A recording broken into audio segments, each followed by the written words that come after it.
So friends, after completing implied conditions, let's talk about implied warranties. Now, implied warranties are those warranties which are forced upon on the seller by the law. They are not expressed by the buyer and seller amongst themselves. Just like implied conditions, implied warranties are also forced on the seller by law. Now, even if the buyer and seller do not discuss these things out, do not agree on these things, the seller has to comply with these. So now let us see what are implied warranties. First, warranty to undisturbed or quiet possession. Now we know what is possession. Possession is the custody of the goods. It's the right to hold the goods. So what would be undisturbed possession? It is that kind of possession wherein your possession is not hurt. You are not left without the possession many times. The possession is with you and you are able to use the goods. For example, you go to a shop to purchase now a cell phone. Now that guy, the shopkeeper, happens to be your friend. Now he knows that you own a phone. So the next day he comes to your place and tells you, my phone is out of order and I need to use your phone. I'm going for a meeting today, so I need your phone. Now, since he's your friend, you gave him the phone for a day. He returned the phone at night. So then you were happy, you got your phone. Now you used it, went to sleep. In the morning again you see him on your door asking for the phone. He tells you that he has a marriage to attend. So he'll require the phone because his phone is still out of order. So again, under the obligation of him being your friend, feel obliged to help him out. So you give him the phone. So the very night he comes back and gives you the phone. The next day again you see him at your door asking for the phone. Next day again you see him. Then he tells you he needs to go out on a vacation for 5 days, so he needs your phone. So like this, the whole month he had your phone. So what kind of behavior is this? Is this acceptable from the buyer's perspective? Wouldn't you mind your friend coming along every day and taking your phone? You'll obviously mind, because as a buyer you want quiet possession, undisturbed possession of the goods. Now you in this case did not have the possession for most of the time. You could not use the good for most of the time. The phone was with your friend who was the actual seller. So now you can go and tell him that, boss, I have purchased this phone from you. Now I should have undisturbed possession of this good, this phone. And if you do not allow me a quiet possession and undisturbed possession, you will have to compensate for the loss. Because you are keeping me away from my phone, the phone which I own for my purposes. I've bought it for my use. You're not allowing me to use it, you'll have to pay for it. In this case, you cannot return the goods because this is a warranty, mind you. This is a warranty, and breach of a warranty does not give you a right to return the goods, does not give you a right to repudiate the contract, does not give you a right to terminate or cancel the contract. It only gives you a right to claim the damages. Now, because you do not have your phone, you purchase a spare cell phone. Now you can go and tell him that, See, because of your behavior, which does not allow me acquired possession of the goods, I have purchased, a spare phone, and you will have to bear the cost of it because it was your loss. You can claim the compensation for it. This is what damages is all about. So you can claim damages. Okay. So as a buyer, you always have the right to quiet possession, to undisturbed possession. And if the seller denies you of that quiet possession, that undisturbed possession, whatever loss you bear in this on this account, you can claim it from the seller. Okay, because this is an implied warranty that the seller should give you a quiet possession of the goods. Next, warranty as to non-existence of encumbrances. What do you mean by this word encumbrances? Encumbrances means charges like pledge, hypothecation, or mortgage. But mortgage is basically concerned with immovable goods. So I'll not take mortgage here because we are talking about movable goods. So warranty as to non-existence of charges like pledge or hypothecation. So goods which are under the charges of pledge or hypothecation, that is, you have kept those goods with somebody as security,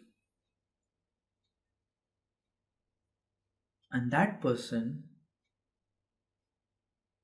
cannot sell those goods if you are paying him the debt. At the same time, you also cannot sell those goods till the time you have cleared your debt. Let's say you purchase an auto rickshaw with the funding given to you by the bank, and you'll pay the bank EMI.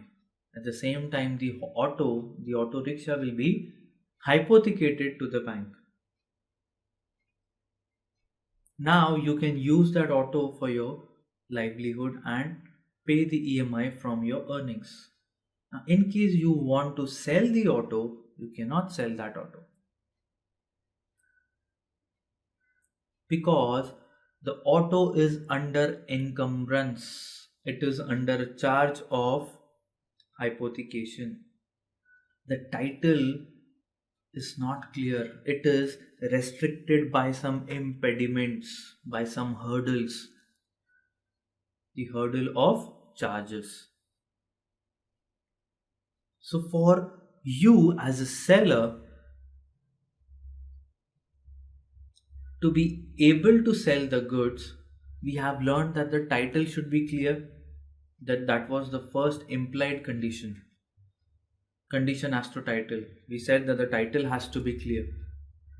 Now I am saying, to be able to sell the goods properly, not only the title has to be clear, but there should be no charges as well. Look, if there are charges, you can sell the goods, but in that case, whatever loss the other party bears, you will have to pay them. For example, let's take the same example. You take a loan from bank to purchase an auto. Let's say the auto costs rupees 1 lakh. You bring in 30,000 rupees and the bank funds you for 70,000 rupees. And then you happen to sell the auto. Can you sell the auto at first place? Yes, you can sell the auto, but with the permission of the bank. But you sell the auto without letting the bank know. Can you sell? Yes, you can sell, but in this case, the bank has to be, paid up first. So whatever would be the sales amount, you'll have to pay the bank. At the same time, whatever losses the buyer will incur, because if you don't pay the bank, the buyer will pay the bank. The bank will go to him and ask him to pay.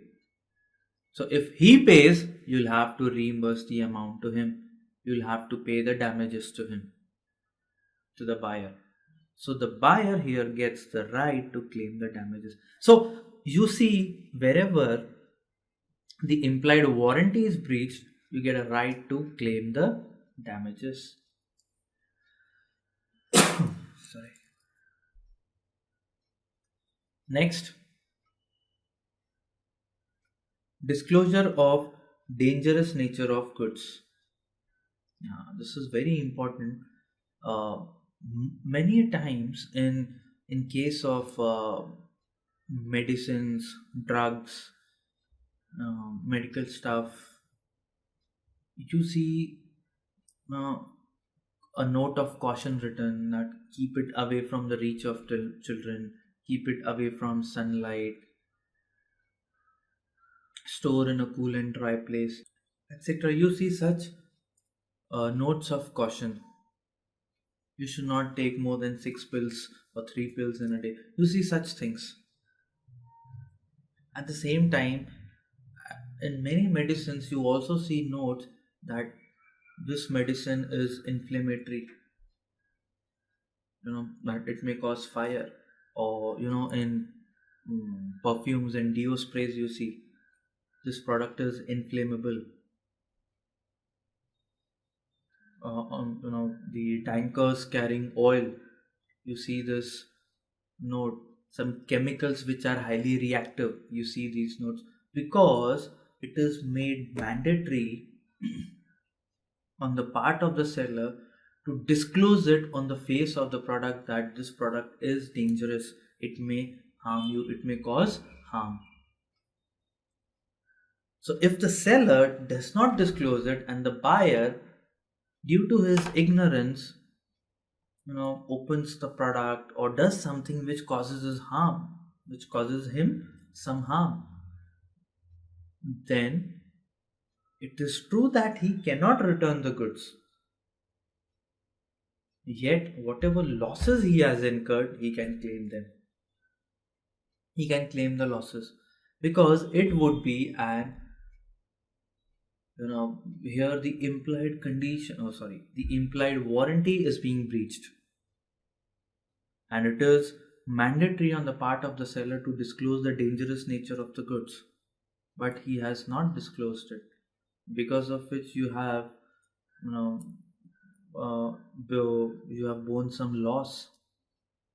So he'll have to reimburse it, because this is a breach of implied warranty. Next, warranty as to quality or fitness by usage of trade.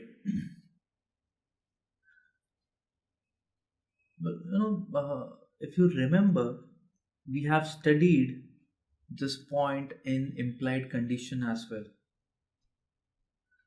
But there it wasn't about by usage of trade, it was condition as to quality or fitness by the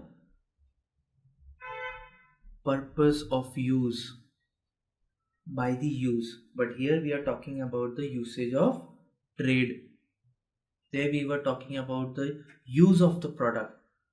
That is, you rely on the seller for the use of the product. You tell him the reason that you are buying this product for, and then you rely on him.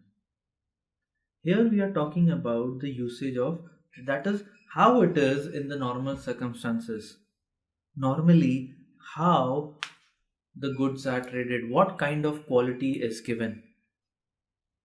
Let's say normally, oranges which are ripe are traded, then you should also sell the oranges which are ripe. But let's say normally the oranges which are not yet ripe, they are just about to be ripe, they are sold so that the buyers can store them for 2 or 3 days till the time they become ripe, and then they can consume them. So if the trade there is of such nature wherein the oranges which are not yet ripe are sold, you have to sell those kind of oranges, because what will happen is buyers there are used to purchase the oranges which are not yet ripe. So they'll come to you and ask for oranges, you'll sell them. Suddenly they'll find that you've sold them ripe oranges, but the buyer wanted to purchase the orange which he can consume after 2 or 3 days. But because normally he purchases from other sellers such oranges, you get such oranges only in the market. So then it is your duty to disclose him that the product that you are selling is different from the regular product. Is whatever the custom is there in the market, your product is different from that custom. And if you do not disclose this and the buyer incurs some loss because of this, then you'll have to pay for the damages. Let's say the buyer purchased the oranges and he had to transport it somewhere, but since the oranges were ripe, during the transport they got overripe. So now he can recover the damages from you because it was your duty to tell him that the oranges are already ripe. Okay, so these are the 4 implied warranties. The first one is warranty as to undisturbed or quiet possession.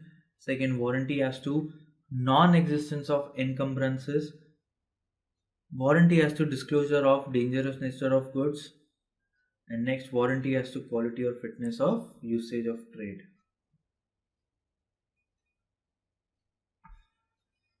Now, what is the remedy in case of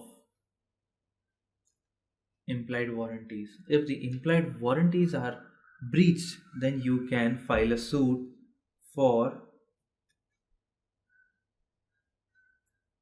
damages. You can file a suit for damages. You can recover the damages. Here you cannot repudiate the contract. You cannot cancel the contract. You can only file a suit for damages. Okay. So this suit for damages would be for diminution or extinction of price, refusal to pay the price of goods, suit for loss exceeding the price of goods. That is, if the price of the goods has reduced, it has, there's been a diminution, that is a reduction in the price of it, or extinction, that is you're not getting any price for the goods now. There's no seller in the there's no buyer in the market for your goods that you have bought from the seller. So then you can recover the price. Whatever reduction there has been, you can recover that, or if there is been extinction, then you can recover whole of the price. Refusal to pay the price of the goods. If somebody refuses to pay the price of the goods, let's say the goods were harmful and when you opened them the box just exploded, then you can recover the price of the goods. Suit for loss exceeding price of goods. So you incurred a loss which exceeds the price of goods. Let's say you purchased the goods of 100 rupees and because of those goods you incurred a loss of 120 rupees. So for the next 20 rupees you can file a suit. Now to remember these implied warranties, we have built a acronym for you, which is quality education. This Q is for quiet possession, E for encumbrances, D for dangerous nature of goods, and U for usage of trade. So quality education is the acronym here.